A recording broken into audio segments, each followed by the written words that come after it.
Hi, in this module we'll discuss about pivot tables. Now I've broken down this module into different sessions and in the first one we'll discuss what are pivot tables. Then we'll also discuss a couple of ways by which you can create a pivot table and then we'll also discuss about its structure. In the second session we'll then discuss about formatting a pivot table and then we'll move on to options like summarize by value and show values by.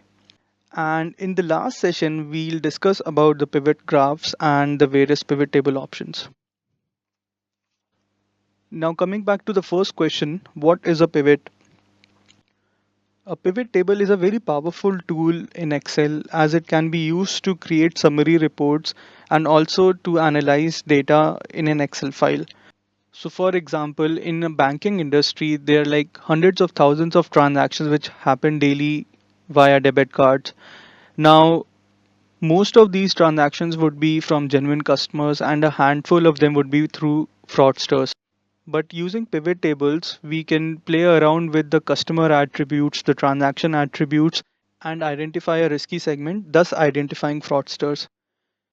So a pivot table can be created for thousands of rows of information, hundreds of thousands, or even 20 observations. Over here, I've got 25 employees from a company. I've got their marital status, country, gender, age, salary, number of portfolios they've worked on, the number of cases which they've worked on, and successful cases.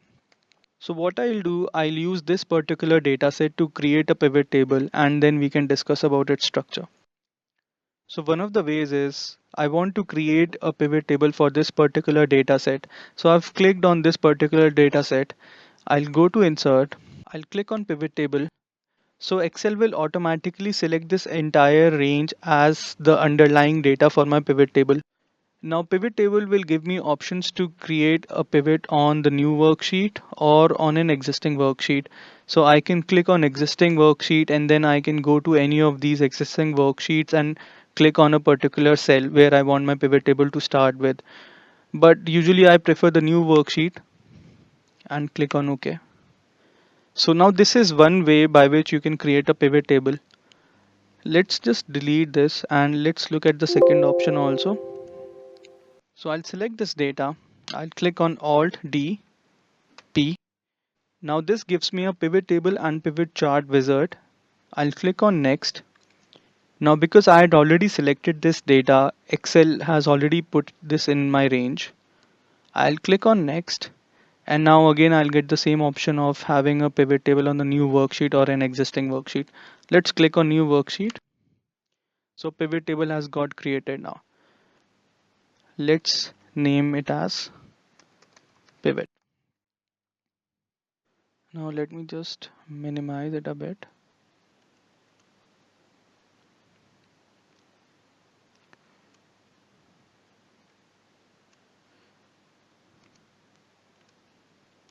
Okay, now this particular area, this will have all your column names. So I've got name, marital status, country, gender, age, salary, portfolios worked on, cases worked on, successful cases. So I've got all these variables over here. In filters, we can drag and drop any of these variables. Now usually we put those variables for which we want to apply a filter or a condition on, and we'll see how this works out. In columns, we will drag and drop that variable for which we want its different values to appear in different columns. In rows, we will drag and drop that variable for which we want its different values to appear in different rows. And over here in values, we will drag and drop those variables for which we want to summarize the data or say count the data or say sum the data. So let's see how this works. So for my marital status, I can see that there are two options, married or single. For my country, I've got UK or USA. Similarly, for names, I've got these different options over here. So using these drop down arrows, I can see the different values in a particular variable. Let's say we want to calculate the number of employees by the region they reside in and the number of portfolios they've worked in. So let me put the region over here. So I've got UK and USA over two different rows. And for columns, I'll have the number of portfolios they worked on. So portfolios worked on has four distinct values, 1, 2, 3, 4, which have been listed over here. So using this pivot table now, I've got 8 different options. So for UK, I've got 4, 1, 2, 3, 4. Similarly for USA, I've got 4, 1, 2, 3, 4. Let's calculate the number of employees across these combinations. So I'll drag and drop name over here in values. Now because name is a character variable, so Excel will automatically count it. So as you can see, for employees residing in UK, there are 4 employees who worked on one portfolio. There is only one employee who's worked on two portfolios. There are 4 employees who worked on 3 and 4 portfolios. Similarly, for USA, you've got 4 employees who worked on one portfolio. For USA, you've got 4 employees who worked on two portfolios, then one employee on 3 portfolios, and 3 employees on 4 portfolios. Now, one thing is that you can look at these distinct combinations also. But then another thing which you can summarize quickly from here is that there are 8 employees who worked on one portfolio. There are 5 employees who worked on two portfolios, 5 on 3 portfolios, and 7 on 4 portfolios. Similarly, you can see that there are 13 employees who are residing in UK and 12 who are residing in USA.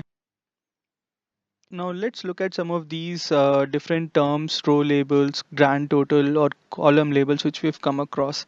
So row labels basically it's sort of representing the variable which has been put in row. Column labels similar to row labels, just that this is based on variable which has been put in column field in the pivot table.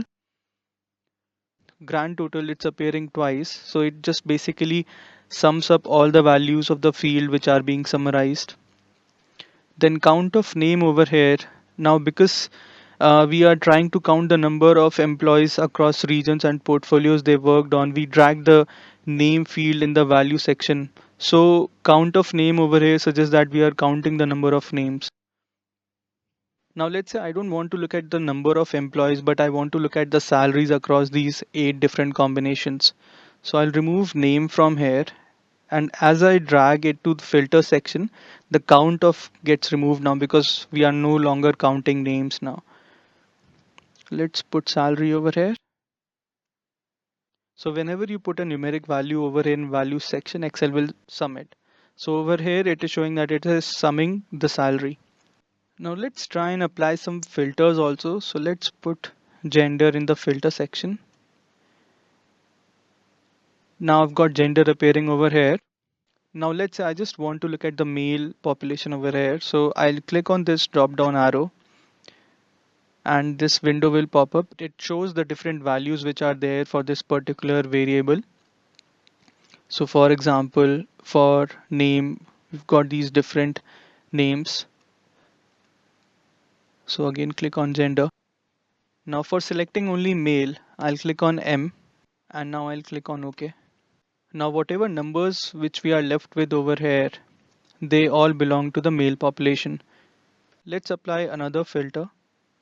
Let's put age over here. Now for age, I've got these different options. Let's say I want to select more than one option. By default, all are selected. So I'll click on select multiple items. I'll untick this and now I can select whatever I want to. Let's say I select all less than 26. Click on OK. So now I'm just left with all the male population with their age less than 26. Now what I want you to do is, using this sales data, I want you to create a pivot table similar to this and then just play around with these different options of filter, rows, columns, or different values. In the next session, we'll look at formatting a pivot table and we'll also look at value field settings. So summarize values by and show values as options. Thank you.